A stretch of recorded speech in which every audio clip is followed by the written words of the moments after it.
एक खतरनाक वायरस तेजी से दुनिया भर में फैल रहा है और इसके 116 देशों में अभी तक केसेस देखे जा चुके हैं, including India. World Health Organization ने यह अलर्ट जारी कर दी है कि अगर इसे जल्द से जल्द कंट्रोल नहीं किया जाए तो यह अगले बड़े पैंडेमिक में तब्दील हो सकता है। जस्ट पिछले ही हफ्ते 14 अगस्त के दिन WHO के डायरेक्टर डॉक्टर टेड्रोस ने खुद ही अनाउंस किया कि एक खतरनाक वायरस एमपॉक्स, जो अब तक सिर्फ अफ्रीका के एक ही देश को इन्फेक्ट कर रहा था, वह पूरी दुनिया के लिए खतरा बन चुका है। ये डेडली एमपॉक्स वायरस, जिसके कमजोर वेरिएंट ने साल 2022 में दुनिया भर में फैलने की कोशिश की थी, इसका हाल ही में एक नया स्ट्रेन आया है जो पहले से भी कहीं ज्यादा पावरफुल और वायरुलेंट है। इतना कि विद इन मंथ्स इसने सेंट्रल अफ्रीका के इस डेमोक्रेटिक रिपब्लिक ऑफ कॉन्गो देश से फैलना शुरू करके अब ये अफ्रीका के इन 12 देश और उनके साथ साथ यूरोप में स्वीडन, सऊदी अरेबिया और यहां तक कि इवन फिलीपींस जैसे एक ईस्ट एशियन देश तक ये फैल चुका है। और एस्टिमेट्स बताते हैं कि ये नया वेरिएंट कोविड से भी एटलीस्ट 7 गुना ज्यादा डेडली है। इनफैक्ट अभी हाल ही में ही पीएम मोदी के प्रिंसिपल सेक्रेटरी पीके मिश्रा जी ने भी एक अर्जेंट मीटिंग बुलाई थी, जिसके तहत उन्होंने दिल्ली, जहां से सबसे ज्यादा इंटरनेशनल ट्रैवलर्स भारत में आते हैं, वहां 3 major hospitals, Ram Manohar Lohia hospital, Safdarjung hospital और लेडी हार्दिंगे हॉस्पिटल, इन्हें लोगों को क्वारंटाइन करवाने के लिए तैयार रहने की चेतावनी दे दी है। और इसी के साथ उन्होंने बाकी के स्टेट से भी अपील किया कि वो भी अपने हॉस्पिटल्स को इस नई महामारी के लिए तैयार रखें। अब अगर आपको याद होगा ना, तो मैंने अपने इस H5N1 वायरस वाले वीडियो में एक टिपिंग पॉइंट के कॉन्सेप्ट को एक्सप्लेन किया था। बेसिकली कोई भी वायरस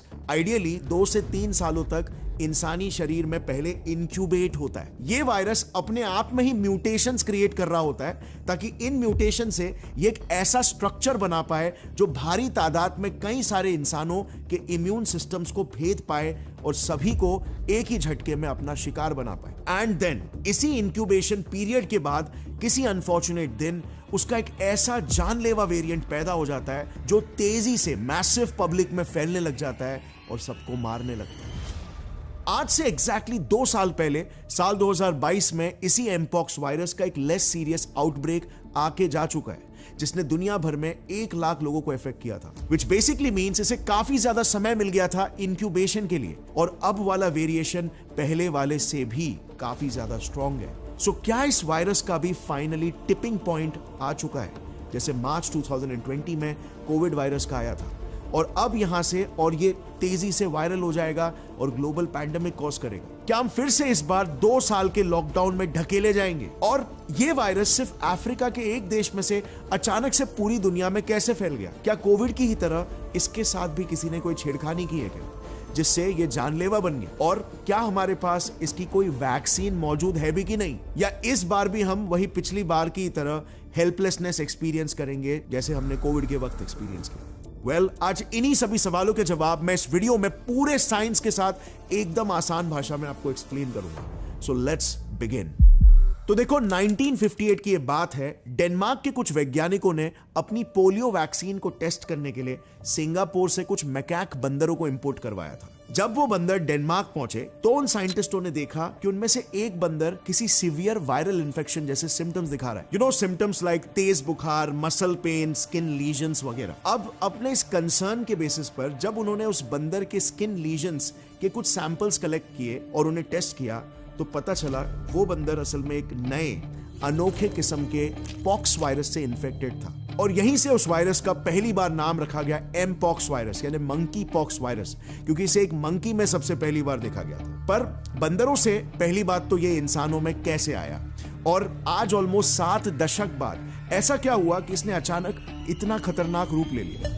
तो देखो, इस एमपॉक्स वायरस का सबसे फर्स्ट ह्यूमन विक्टिम था डेमोक्रेटिक रिपब्लिक ऑफ कॉन्गो में रहने वाला एक 9 साल का गरीब ट्राइबल बच्चा, जिसका पूरा काबिला एमपॉक्स से इन्फेक्टेड बंदरों से काफी क्लोज कांटेक्ट में था। बेसिकली उस लड़के का और उन ट्राइब वालों का शरीर उस वायरस के लिए एक इंक्यूबेशन एक्सपेरिमेंटल लेबोरेटरी जैसा बन गया, जिसमें वो ह्यूमंस को इन्फेक्ट करने के हिसाब से म्यूटेट होने लगे। और उन्हीं में से एक म्यूटेशन, एक वेरिएशन इतना परफेक्ट बना कि उसने उस बच्चे की जान ले ली। बट अनफॉर्चुनेटली ये तो बस शुरुआत थी। इस इंसिडेंट के बाद ये वायरस दो मेजर ग्रुप्स या क्लेड्स में इवॉल्व हुआ। Clade 1 also known as Congo basin clade, जो मोस्टली सिर्फ DRC यानी कि डेमोक्रेटिक रिपब्लिक ऑफ कॉन्गो में ही कॉन्सेंट्रेटेड था। And clade 2 also known as west African clade, जो like the name says west African देशों में ही फैलने लगा था। अब आगे बढ़ने से पहले आपके लिए एक सवाल है, क्या लगता है आपको इन दोनों ही ग्रुप्स में से ज्यादा खतरनाक एमपॉक्स का क्लेड कौन सा रहा होगा? सो चलो मैं आपको एक छोटा सा हिंट देता हूं। ये 1970 से लेकर अब तक सभी एमपॉक्स आउटब्रेक्स की लिस्ट है, जिसमें कौन सा आउटब्रेक किस क्लेड ने कॉज किया ये क्लियरली मेंशन्ड है। अब मुझे बताओ, नेचुरली आप सोच रहे होंगे कि क्लेड 2 ज्यादा खतरनाक है क्योंकि सबसे ज्यादा आउटब्रेक्स उसी ने कॉज किए और वही ज्यादा देशों में फैला है, इवन इन इंडिया। बट यहीं पर आप गलत हैं। फर्स्टली, क्लेड 1 ज्यादा सीवियर सिम्टम्स दिखाता है एज कंपेयर टू क्लेड 2, और इसीलिए वो बॉर्डर्स क्रॉस करते वक्त आसानी से पकड़ा जाता है और उससे पीड़ित लोग भी दूर दूर तक माइग्रेट करने के काबिल नहीं रहते। Clade 2 on the other hand काफी माइल्ड सिम्टम्स दिखाता है और इसीलिए उससे इन्फेक्टेड लोग आसानी से बॉर्डर्स वगैरह क्रॉस करके दूसरे देशों में निकल लेते हैं। यानी कि ज्यादा देशों में फैलना is not at all equal to ज्यादा खतरनाक वेरिएंट होना। दूसरी बात, क्लेड 2 से लगातार एक्सपोज होने की वजह से इतने दशकों में अब हमारा ह्यूमन इम्यून सिस्टम भी उससे लड़ना सीख चुका है। मगर क्लेड 1 आज भी DRC को छोड़कर बाकी देशों के लिए एकदम नॉवेल वायरस है, यानी कि हमारे इम्यून सिस्टम उससे फाइट करने के लिए अभी तक केपेबल नहीं बने हैं। और यही वजह है कि आप देखोगे क्लेड 2 का केस फैटेलिटी रेट, यानी कि इन्फेक्टेड लोग में से कितने लोग मरते हैं, उसका परसेंटेज सिर्फ 1% है, लेकिन क्लेड 1 का केस फैटेलिटी रेट है 10%, यानी कि 10 में से एक इंसान जो इस वेरिएंट से इन्फेक्ट हुआ होगा वो मरेगा ही मरेगा। अब यस, इन डेथ्स के पीछे डेफिनेटली कॉन्गो का पूरा मेडिकल इंफ्रास्ट्रक्चर भी एक फैक्टर हो सकता है, बट 1% और 10% के बीच का difference is still too high. और प्रॉब्लम बस यही है कि अभी 2024 में जो एमपॉक्स का वेरिएंट फैल रहा है ना, वो यही क्लेड 1 का वेरिएंट है, जो DRC से बाहर, कॉन्गो से बाहर निकलकर अब धीरे धीरे करके पूरे अफ्रीका, यूरोप, मिडिल ईस्ट और एशिया में भी अपने पैर पसार रहा है। बट इंडिया का क्या इंडिया सेफ है? Should we be afraid?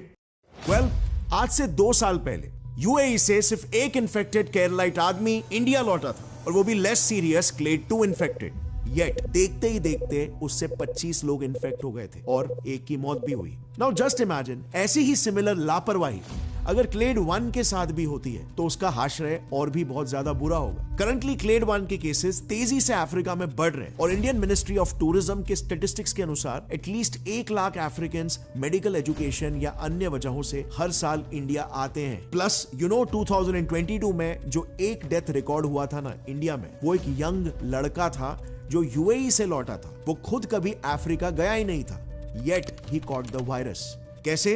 Well, simply because UAE में वो एक ऐसे इंसान के क्लोज कांटेक्ट में आ गया जो अफ्रीका से लौटा था। यानी कि सिर्फ उन लोगों को स्क्रूटिनाइज करके मतलब नहीं है जो अफ्रीका से आ रहे हैं, वो लोग भी रिस्क में हो सकते हैं जो किसी भी और फॉरेन कंट्री से आ रहे हैं। अगर हमें इस क्लेड 1 को हमारे देश में घुसने से रोकना है तो हमें सबको टेस्ट करना पड़ेगा, क्योंकि अगेन उस एक अकेले लड़के ने 25 लोगों को इन्फेक्ट कर दिया और हर साल एटलीस्ट 90 लाख लोग रेगुलरली ट्रैवल करते हैं बिटवीन इंडिया एंड UAE। और अगर ये वायरस और भी यूनिक एथनिसिटीज के लोगों को अपना घर बनाता है, उनके शरीर को अपना घर बनाता है, अपनी प्रयोगशाला बनाता है जहां पे वो म्यूटेशंस करे, एडेप्टेशंस लाए, अपने स्ट्रक्चर को चेंज करे, तो इसके आगे चल के और भी ज्यादा डेंजरस वेरिएशंस बन सकते हैं जो पॉपुलेशन स्पेसिफिक भी हो सकते हैं। जैसे 1970s में ही अफ्रीकन ट्राइब्स के साथ हुआ था। हमारी जितनी बड़ी पॉपुलेशन है ना, हम सिर्फ उस वायरस के लिए चलते फिरते लेबोरेटरीज नहीं बनेंगे। Instead we will become big factories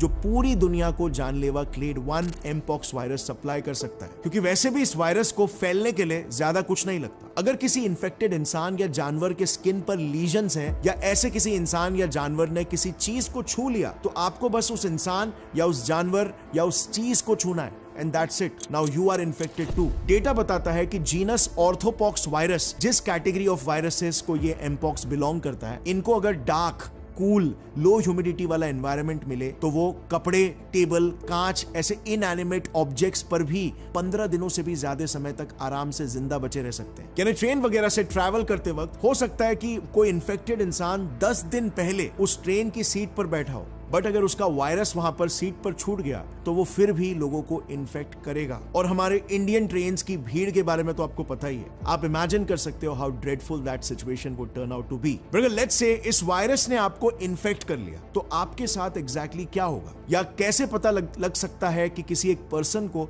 उस वायरस ने इन्फेक्ट किया है या नहीं। तो देखो, like I said, mpox virus के 2 स्ट्रेन्स हैं, क्लेड 1 और क्लेड 2।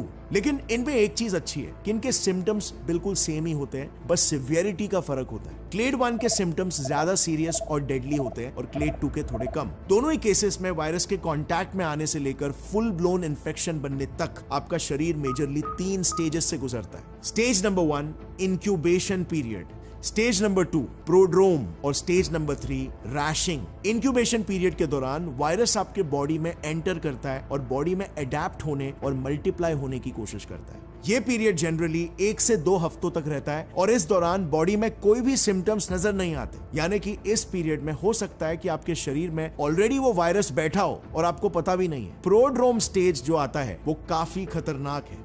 इस स्टेज में आपको एमपॉक्स के अर्ली सिम्टम्स दिखना शुरू हो जाते हैं, जैसे कि फीवर, थकान, वीकनेस, हेडेक, गले में सूजन, कफ, जो कि किसी भी वायरल इन्फेक्शन में दिखता है। अच्छा, इसमें सिर्फ एक चीज जो एक्स्ट्रा दिखाई देती है, जो अन्य किसी वायरल इन्फेक्शन में नहीं दिखाई देती, वो है लिम्फेडेनोपैथी या सिंपली स्वोलन लिम्फ नोड्स।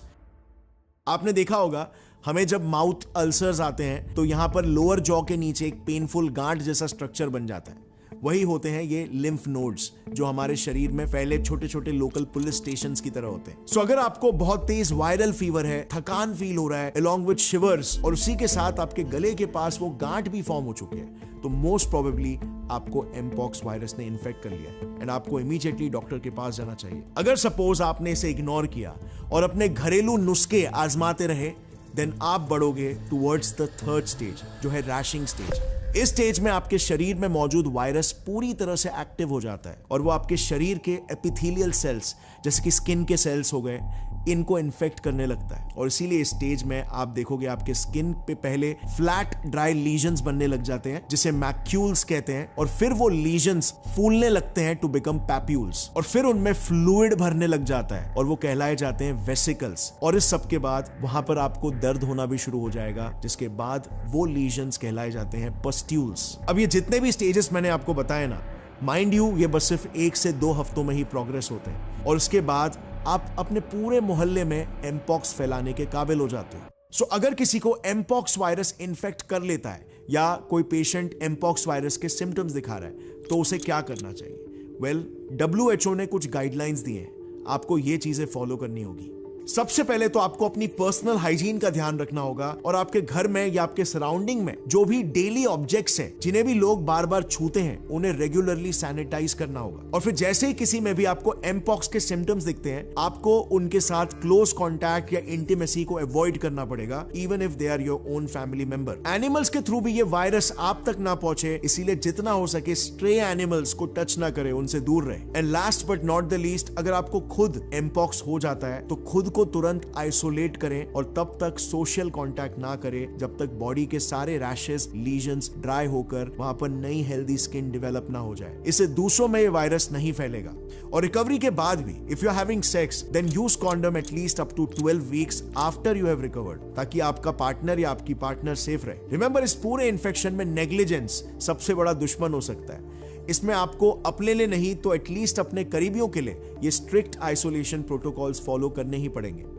अच्छा, फाइनली हमारे रिसर्च के वक्त ना एक बहुत ही शॉकिंग और पेनफुल बात के बारे में मुझे पता चली।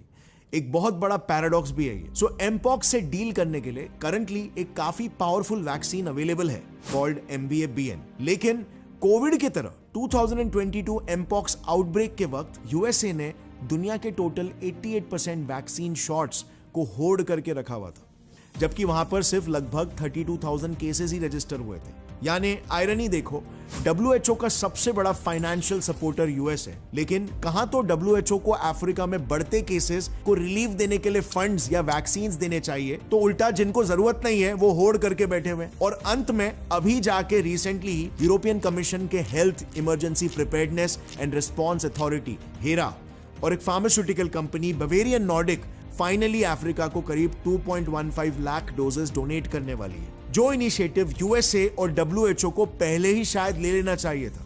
लेकिन अफ्रीका की प्रॉब्लम वेस्ट की प्रॉब्लम थोड़ी ना है, और इसीलिए इन एक्शन। बट अल्टीमेटली ऐसे केसेस में क्या ही फायदा कि आप अपने देशों के लिए वैक्सीन तो अरेंज कर दे रहे, लेकिन जब तक बीमारी का रूट ही फिक्स नहीं होगा, बीमारी तो जड़ से कभी खत्म ही नहीं होगी। बुखार की दवा देने से कैंसर थोड़ी ना ठीक हो जाता है। यहां पर मेन जड़ अफ्रीका ही है, जिसे कंटेन करना सभी कंट्रीज के लिए टॉप प्रायोरिटी होनी चाहिए। इवन इंडिया भी इस कॉज में सपोर्ट कर सकता है, being called the pharmacy of the world. जिस तरह हमने कोविड के वक्त गरीब देशों को वैक्सीन प्रोवाइड किए थे, उसी तरह हम यहां पर भी अपना योगदान दे सकते हैं। आफ्टर ऑल, जब तक नल ही नहीं बंद करोगे तब तक जमीन पोंछने का क्या मतलब। और फाइनली फ्रेंड्स, हम सभी को भी मिलकर प्रिपेयर्ड रहना होगा, एक प्रॉपर सिविक सेंस के साथ, और एक अच्छे नागरिक की तरह अपनी ड्यूटीज का पालन करना होगा, ताकि हम इस वायरस के स्प्रेड को जितना हो सके लिमिट कर सकें। आफ्टर ऑल, उतनी जानें भी तो कम जाएंगी। सो इस वीडियो को जितना हो सके अपने फ्रेंड्स और फैमिली मेंबर्स के साथ शेयर करना, ताकि अवेयरनेस फैल सके। And thanks for watching this. Take care, stay fit and stay healthy. जय हिंद।